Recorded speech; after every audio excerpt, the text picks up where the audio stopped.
Sir, I am a great believer in the public sector, and I have often said in this house that public ownership can take many forms, that it is not necessary for us to think in the old terms of complete nationalization.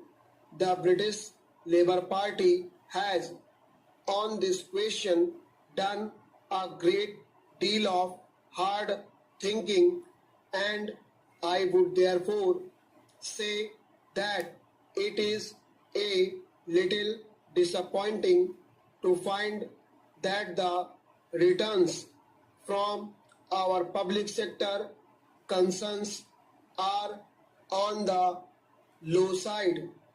Actually, I do not think that the public sector concerns should be condemned for that reason. They are new to their jobs.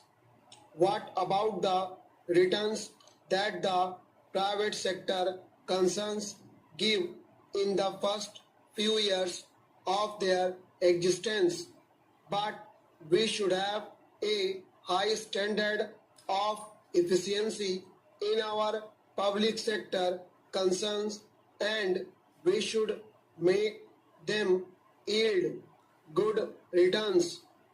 If that is done, it will be possible for us also to reduce the burden of taxation on all classes of the community. I do not say that the public sector concerns should be run from a commercial point of view only. Profit is one of the things they are meant to yield. I would, in this connection, say that I would like our employees, I mean the poorer classes of our employees, to be associated in some way with the management of our public sector concerns.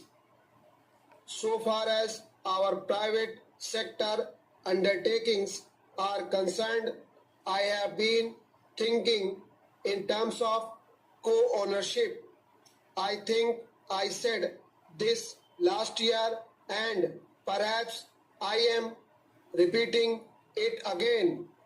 I think our employees should be made, or rather they should be regarded or should be given the status of shareholders, and they should have a voice in the management of the concerns they are running.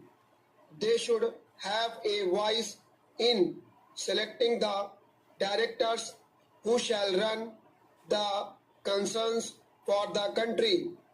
They should have the opportunity to rise to positions of managerial importance in the concerns with which they are connected. I think it is in some such way that we shall avoid the evils of what may be called bureaucratic socialism, and give content to the shape of socialism which gives initiative, which gives opportunity, and which gives a sense of importance and dignity to the common man. Therefore, our effort should be to eliminate gradually the distinction between the employee and the employer. My point of view and the point of view of the honorable member are so different that we can only meet socially outside. Now, Mr. Vice Chairman, much has been said about foreign capital and foreign technical aid. There are people who are opposed to the employment of foreign capital at all, but no country has been able to do so.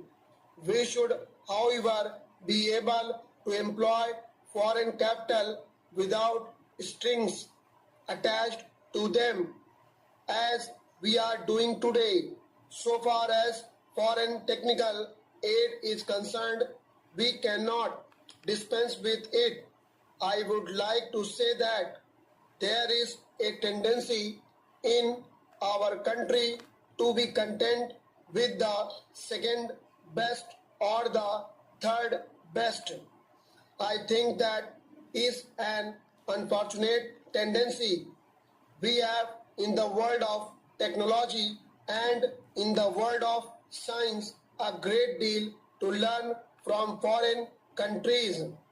We have to learn a great deal from the United States of America and Russia, and also from France and other countries, and we should be humble in our approach towards this problem.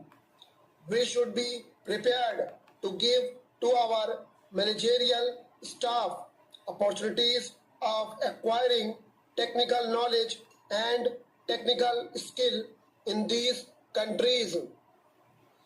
I will finish in less than a minute. There is this question which has assumed great importance, namely the question of price control. I know this subject raises some difficult questions. We have to consider the position of the farmer who has been exploited for ages by the people of the cities. But we have also to think of our people in the cities, all of whom are not rich.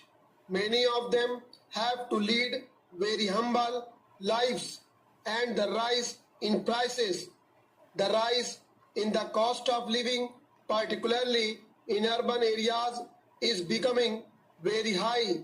It is therefore necessary for us to have some system of price control. We should have a price stabilization board which should be able to regulate prices in such a manner that they are fair to the farmer and they are also fair to the consumer in the towns. We should eliminate as far as possible the middleman. Then I should like to say that I am glad that the finance minister has given up deficit financing. But the question which arises is how we shall finance our 12th five-year plan. Methods must be discovered which would enable the financing of the 12th five-year plan in such a manner as to provide the greatest possible employment to our people. We must attach importance not only to our basic industries and to our heavy industries but to others also. Stop.